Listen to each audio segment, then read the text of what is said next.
Hi, ladies and gentlemen. Welcome back. How you guys doing today? It's your boy Avius, Spiritual Discernment. And without further ado, we're going to jump right in. Because that's what we do here, ladies and gentlemen. We don't need to sugarcoat things and add on the fancy titles and all of the editing.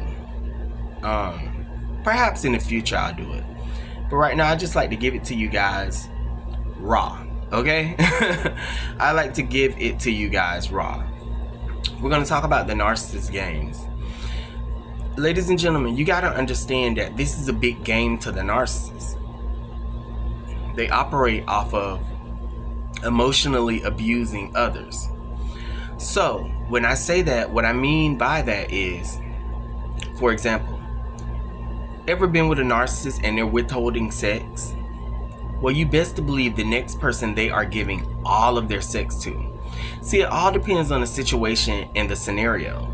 See, you may be a person that want their sex, but they feel like if they hold off sex, they can get much as they can get out of you before offering it, or probably not offering it at all, right? But we wouldn't want to have sex with a narcissist, right? We shouldn't anyway. You know what I'm saying? Like, I ain't gonna sit up here and say I ain't made no mistakes, because I gotta keep it real with you guys. The other person they'll give sex to really quick because they feel like when they give the person sex, that person gives everything. You see what I'm saying?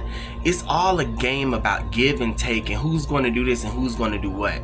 And the narcissist is always studying their pawns in every single game, every single scenario. Ain't that crazy? You can tell how greedy they are, because out of the 10 people that they're having involvements with, they go into a rage to lose just one. Most people would say, okay, well, hell, why would I worry about this one when I got 9 others left? They don't care about that, ladies and gentlemen. They want to have their cake and ice cream and eat it too. And it's all about control. And the more bodies they have on their team, the more they can control. The more control they feel they have over others.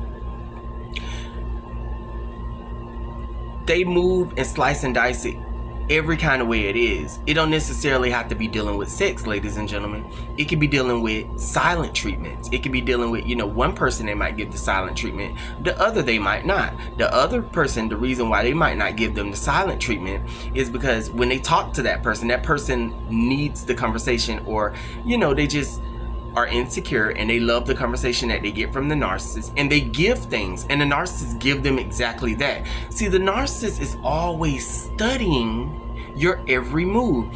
They're trying to see what makes you tick, what makes you happy, what makes you sad, because their ultimate goal is to get what they can get out of you. That's their ultimate goal. We must always pay close attention to it, ladies and gentlemen, because this is exactly what they're doing. Another person, they might give them the silent treatment. The reason why they might give them the silent treatment is because this person, when they talk, don't give up nothing. So they feel like if they hold off, and the person is always like, well, why are you acting like that? Why are you being quiet? Why are you this? Why? That's what the narcissist wants you to do. The narcissist wants you to kiss their ass and ask questions about their deceit and their manipulations, even though they know they're manipulating you. Okay, it's nothing for them to open their mouth. It's nothing for them to give you sex, love, and affection. It's nothing for them to, be a regular human being, ladies and gentlemen. That's how you gotta know something is wrong. Because a regular human being is going to respond. They're going to be like,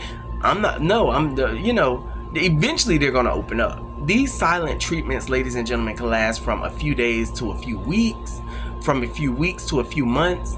And in worse scenarios, ladies and gentlemen, you best to believe there's some people out there experiencing this, where the treatments have lasted for a year, 2 years, and these persons just go along to get along.